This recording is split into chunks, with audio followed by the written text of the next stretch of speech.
Hey everyone, welcome back to my channel. If you're new here, my name is Amy and I am on a financial freedom journey with my family. I share all about that and more on this channel. Today's video, we are going to be recapping our 2022 goals. What a crazy year 2022 was. Let's just start with that. I had a lot of goals this year, so I actually have my master plan planner from 2022 right here. I will be referencing this. I have my 2022 goals that we talked about in that video. I will link it below, and I will also pop a card in for our 2022 goals, but I'm going to be referencing this list. And also, I did just want to show you guys, I do still have my vision board that I made. I will also pop a link to this video below. I loved this, you guys. This was my first year of like doing an actual proper vision board, and I really loved it. So highly recommend it. Let me know in the comments down below if you guys want to see another vision board video for 2023. I am probably gonna film it, but I think it won't probably be up until January. So let me know if you guys wanna see that. But I did love having this. As a reminder, my word for 2022 was growth. And I do think that was a really good word for me this year. But let's go ahead and get into the goals because, yeah, I kind of failed a little bit on especially my personal goals. We did pretty good on our financial goals, but personal goals were really tough for me this year. So let's go ahead and get into it. Again, I'm going to be reading off of this, so if you see me looking down, that's why. I don't remember what my goals were, to be honest. I did not do as good of a job as I normally do of like referencing back to my goals every quarter or even more often than that. So that's something that I'm working on in 2023. If you guys watched my 2023 goals video, I'll also pop a link in down below for that video if you guys want to check that out. But I feel like I was very ambitious this year. I have a lot of goals on this list that I honestly, some of them I didn't even remember I put on here. So I was very ambitious, which isn't a bad thing necessarily, but it's just a little unrealistic. So first personal goal I had was to hit my 200 ride milestone on Peloton. So a little bit of backstory if you guys are new here. I had a baby in January, and I feel like every single time I've had a baby, the year that I have the baby and I set goals, I don't know if I have like amnesia or something. This is my third baby, so I should know this by now, but like I always set these really ambitious goals and then I'm just like, girl, what are you doing?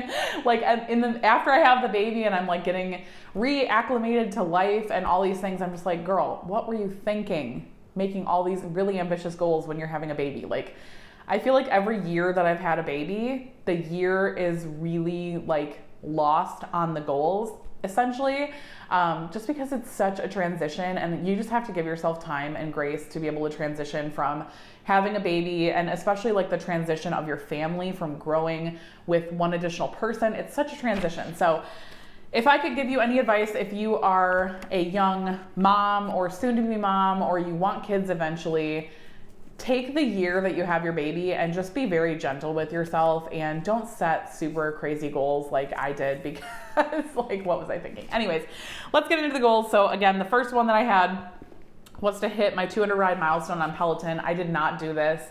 I came kind of close. So basically the way that the year went, I had the baby in January. I feel like the first few months, obviously I was on maternity leave. I was not doing exercise or really anything productive personally during those months other than just getting my family acclimated, taking care of the baby, trying to take care of myself, you know, that kind of thing. And so yeah, the first half of the year pretty much was a loss. So I have come back strong at the end of the year. If you guys have been following me on Instagram, I've been talking about this a little bit, but I've been coming back and trying to get back on the wagon. So I've been doing really good with like working out and stuff these last couple of months. Really, November was like the first month where I feel like I really nailed it and like was back to myself and like feeling good and like up to like committing to a good workout routine and like a good routine in general. So yes, I've been doing better now, but I did not hit this goal. I did not even really come close. I think I'm at like 166 rides, or I'm under 170, I think. So, you know, I came kind of close and not really. The second one is kind of related to that. It was 150 workouts. Yeah, I failed. Okay, I failed a lot on that one. I think I did close to 50 workouts. So, you know, like I said, I had a C-section. I have had 3 C-sections, so this was my 3rd C-section. I had a decently rough recovery this time with my 3rd C-section. I had some really weird like side effects this time after I had my C-section. I was like extremely itchy, and I had like a gas bubble that was stuck in my shoulder, and it was for a while. So it was like a really mentally rough recovery for me also. And yeah, it was not easy. And so I'm just gonna give myself grace for basically the entire first half of the year, because yeah, it was tough recovering from a C-section and then trying to get back into like some sort of workout routine. And then as soon as I feel like I felt like good, we moved. So we had a baby in January, we moved in August. So like the first 8 months of the year were just extremely busy. I went back to work in May. So it was like January, May, August was just like, it was a blur, honestly. It was so busy. I was still doing YouTube. So yeah, it was just a lot. So failed on my workout goals, but that's okay. We're gonna come back strong for the new year. And like I said, I'm doing better so far at the end of this year. So all I can ask of myself now is just to finish this year out strong. So that's what we're gonna work on. Third personal goal was to read 12 books. I also did not do this, but I'm not super far off. I think I've read 5 or 6, and I'll probably read a couple more before the end of the year, like before we really finish out this year. So yeah, I mean, it's not 12, but you know, 5, 6, 7 books maybe I'll end the year at. So I feel good about that. The fourth one I had was get a new primary care physician and schedule an annual physical. I did this, so I'm really happy with that. I did find a doctor. I think I talked about in my 2022 goals video, I have like never really had a primary doctor. I've pretty much, used my OB as like my primary doctor over these last few years of like having kids. And I just felt like this year was really important because we're done having kids. So I thought it would be really important to like just be an adult and like get a doctor. I don't know. So I did that. So that is one that I did accomplish. The fifth goal that I had was to continue to declutter my house. I feel like I did this, but could have done a better job. So that's also something I'm working on now. So as our baby is getting older, we are trying to just like clear out things that he's not using anymore. So I would maybe call that a win. Okay. We could call that a win. Schedule a few date nights. No, we didn't. Yeah, this one's a little bit out of my control though, because we don't, and I know I've talked about this in my original goals video too, like we don't have a huge village. We don't have a lot of family and friends that live in our area. And so it is really difficult for us to do this.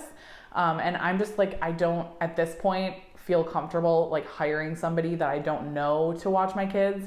I have anxiety, and I feel like it will be really hard for me to do that. I don't know if that's something I'll ever feel comfortable with. Maybe in 2023. Also, our baby was pretty young for the majority of 2022. And so it's like, I didn't feel comfortable doing it. So maybe next year. But yeah, I mean, my husband and I feel like our relationship has been really good this year. We've grown together. We've, had our struggles, but I feel like overall this year has been really good. So even though we didn't go on date nights, it's okay.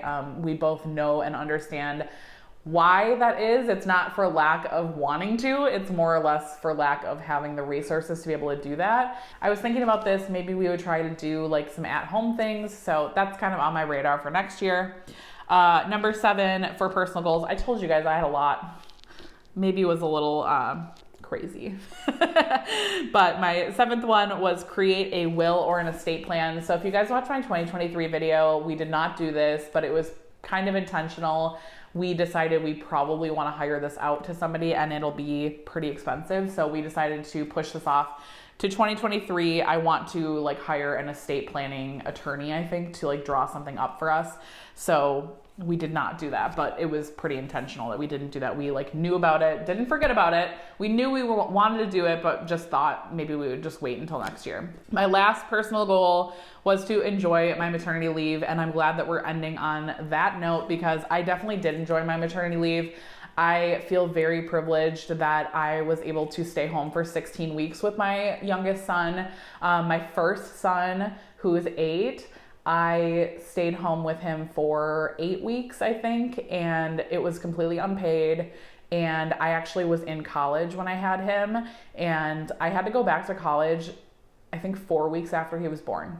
in person, because that like 8 years ago, online schooling was not as prominent, I feel like, and my university did not have all their classes online. So like it was my last semester of college and I had to finish the certain classes.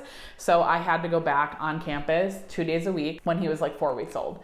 So just thinking back at that versus now my oldest son versus now my youngest son, I feel so privileged that I had 16 weeks. It was fully paid, and I really did enjoy that time with not only my youngest son, but also with my family in general, with my older kids, and just getting my family just used to being a family of 5. It was a interesting transition. I don't think it was that challenging. I feel like every child I've added has in some ways been easier and in some ways been harder. Obviously, it's harder to keep adding to your family, but it's also easier when you have other kids that you kind of know how it goes. So yeah, I definitely enjoyed my maternity leave. I would definitely consider that a win. So moving down to our financial goals. So this is where we actually did pretty well. I would say we accomplished most of these goals. Things turned out differently than we initially thought they would in 2022 with like moving and stuff. But overall, I think we did pretty good. So our first financial goal was to become debt free. We did this. We actually technically did this in 2021. I had it on my list in 2022 because I wasn't sure when I wrote these originally if we were going to be debt free, but we were. But then now we kind of are back in debt because of the whole student loan forgiveness situation. So I would still consider this a win because we have the money. We just got the refund for the payments, but we're technically debt free, technically not. I don't know, counting it as a win. Number 2 was to fully fund our emergency fund to $20,000. That is definitely a win. We did that, so I'm really proud of that. Third is to open a Roth and max it out for $6,000. So as of the time I'm posting this, we have not done this, but I do anticipate we will be able to do this in the next couple of days before the end of the year. So yes, I would consider that a win. We're going to do that. Number 4 was to save for a house fund, $25,000. So if you guys have been on my channel all year, we kind of did this, kind of didn't. Plans ended up changing. We thought we were going to end up moving like later in 2022. We ended up moving in August. So I didn't even know if we were going to originally move in 2022. We were kind of thinking like late 2022, early 2023. Well, it ended up getting pushed up. So we initially wanted to save $25,000 for a house fund. We did not do that.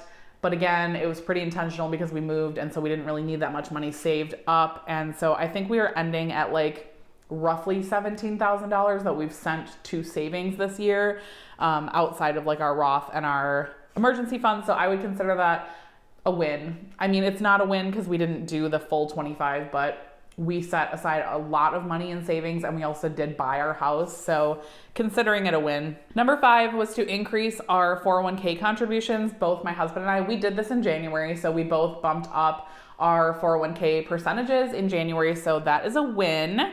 Number 6 was to send $2,000 to my kids' 529 plans. We did not do this, but again, that was kind of a like backseat goal. So I'm not mad that we did not do that. We are going to be ending up sending more this month. So I did get a bonus. So we are sending a portion of my bonus to my kids' 529 plans. I think $500 is what we decided on. So we will be funding this somewhat this year. And then they also do get gifts from family members as well. So it's not like we didn't put anything into it, but we just didn't put the $2,000 that I thought we would.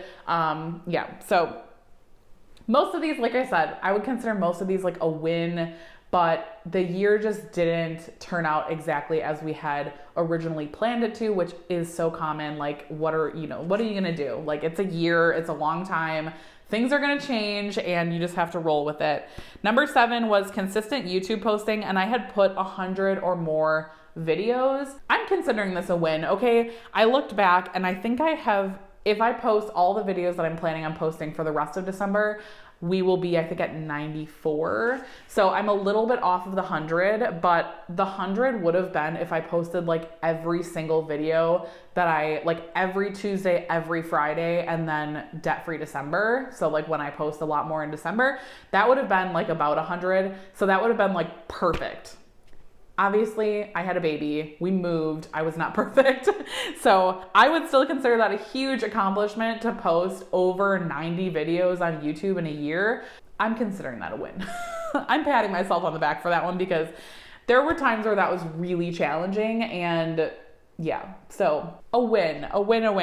So again, my vision board, obviously a lot of this stuff is like did come true. So I did not hit 10,000 subscribers, but I know I talked about in my vision board video that that wasn't really something that I was like aiming towards. Like I don't care too much about like the number of subscribers. It was more so just like to continue to grow my YouTube channel. I do feel like I did that. We obviously grew our family. We moved into a 2-story house. Honestly, that kind of looks like that, but we don't have a 3rd garage. So like if you cut that part out, kind of looks like our house a little bit. Yes, I got a MacBook for my work, so that's really exciting. Obviously we saved a lot of money. We became debt free. Dear Debt, obviously I was very consistent with that, so I'm really proud of that. Peloton, you know, we're getting back on the horse. So I just think these are so fun to look back on. I referenced this a lot during the year, just like looking at it, just, I don't know, visualizing the year that you want to have. And so yeah, let me know if you guys want to see another one of those. I'm planning to post one as of right now in January, but if you guys aren't interested, I won't post it, but let me know. That is all I have for this video. Thank you guys so much for being here in 2022 and riding through this crazy wave that we've been on this year. I feel like it's been a really good year. I'm really proud of how far we've come this year. Even though the year didn't turn out exactly like we had initially pictured it, it turned out so much better, honestly, than we even imagined it to. And you guys are a huge part of that. So thanks so much for being here, and I will talk to you guys in my next video. Bye, guys.